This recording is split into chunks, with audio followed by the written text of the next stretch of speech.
This is a reading from the poem of the Man God, Volume 2, Episode 260. Jesus to Johanan's Peasants. Love is Obedience.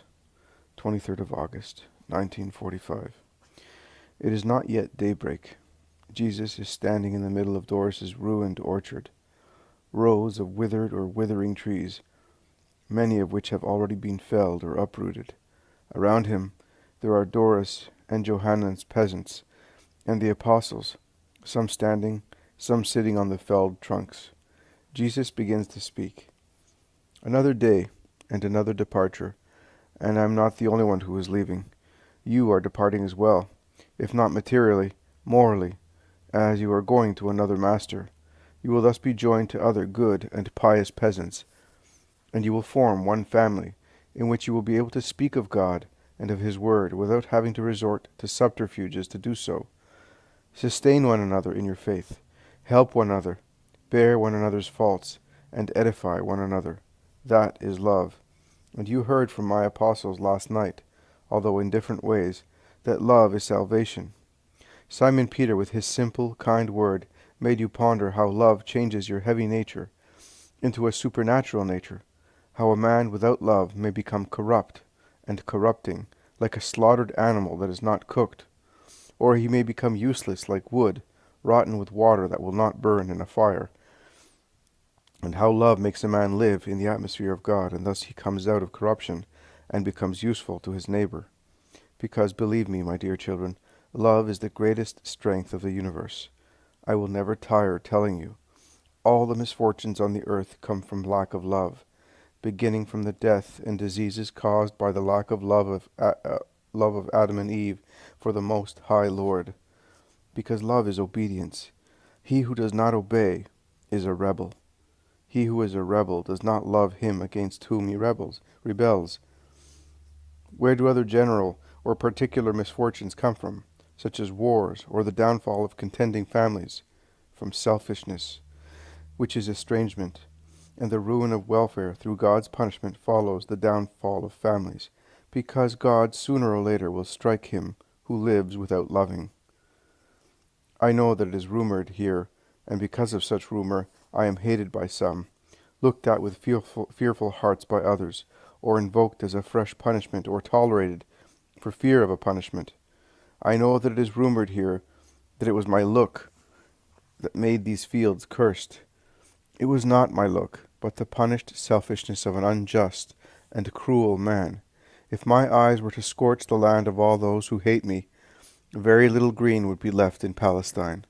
I never avenge myself for ill will manifested towards me, but I hand over to the Father those who stubbornly persist in their sin of selfishness towards their neighbor, and sacrilegiously deride the precept of love.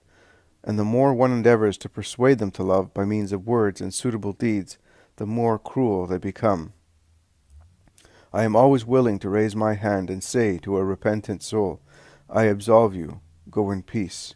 But I will not offend love by agreeing to inconvertible harshness. Always bear that in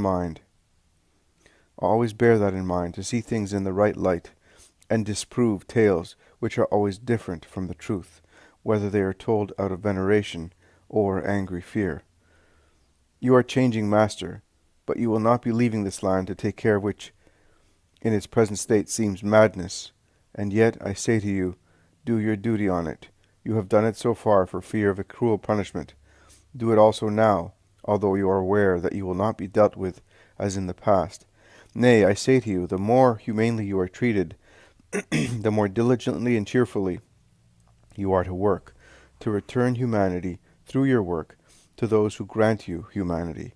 Because while it is true that masters are obliged to be humane to their subordinates, remembering that we are all of one race, and that every man is born nude in the same manner, and dies putrefying in the same manner, whether he is rich or poor, and that wealth is not the work of those who possess it, but of those who either honestly or dishonestly have amassed it for them, that one is not to be proud of it, or make use of it to oppress other people.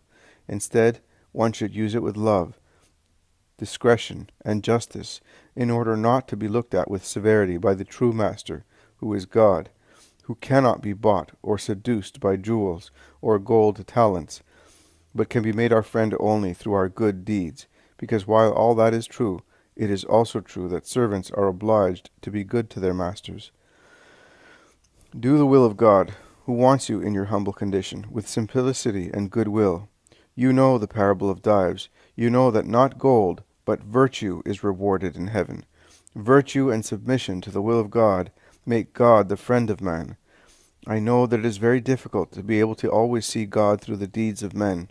It is easy in good people. It is difficult in bad people, because your souls may be induced to think that God is not good. But you must overcome the evil done to you by men tempted by Satan.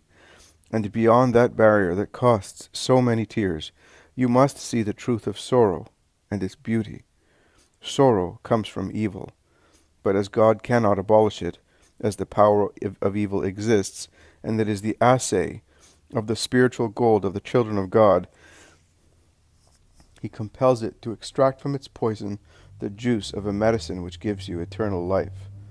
Because the pungency of sorrow inoculates good people with such reactions that spiritualize them more and more, making them holy. Be therefore good, respectful, submissive. Do not judge your masters. There is one who judges them. I would like the man who commands you to become just, to make your life easier and gain eternal life himself. But remember that the more burdensome the task to be accomplished is, the greater is the merit in the eyes of God. Do not try to defraud your master. Money or victuals obtained by fraud do not enrich or satisfy anybody's hunger. Let your hands, lips, and hearts be pure. You will then keep the Sabbaths and holy days of obligation with grace in the eyes of God, even if you are compelled to work in the fields.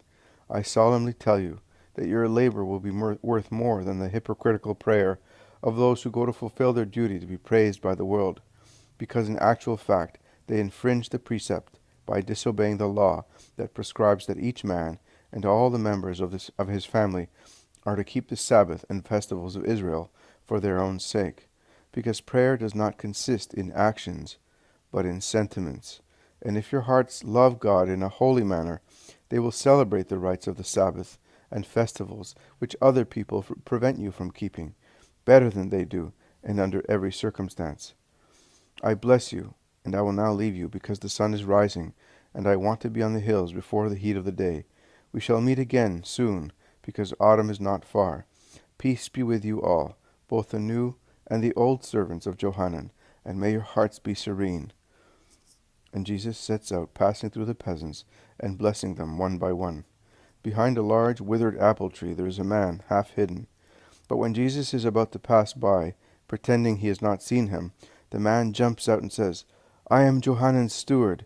He said to me, if the rabbi of Israel should come, let him stop in my fields, and let him speak to my servants. They will do more work for us, because he teaches only good things. And yesterday he wrote to me, informing me that as from today, they, and he points to Doras' men, are with me, and these fields belong to Johanan. And he says, if the rabbi should come, listen to what he says, and act accordingly. Let no calamity befall us. Load him with honors, but see if you can get him to revoke the curse on the land, because you must know that Johanan bought it out of spite, but I think he already regrets it. It will be a great achievement if we can turn it into grazing ground. Did you hear me speak? Yes, master. You know then how to behave, both you and your master, to have God's blessing. Tell your master, and as far as you are concerned, moderate his orders, because you know how burdensome in actual fact is the work of a man in the fields, and you are well liked by your master. But it is better for you to lose his favor and your position rather than lose your soul. Goodbye. But I have to honor you. I am not an idol. I do not need interested honors to grant graces. Honor me with your soul by practicing what you have heard, and you will serve God and your master at the same time. And Jesus, followed by the apostles and the women, and then by all the peasants, goes across the fields and directs his steps towards the hills, greeting everybody once again.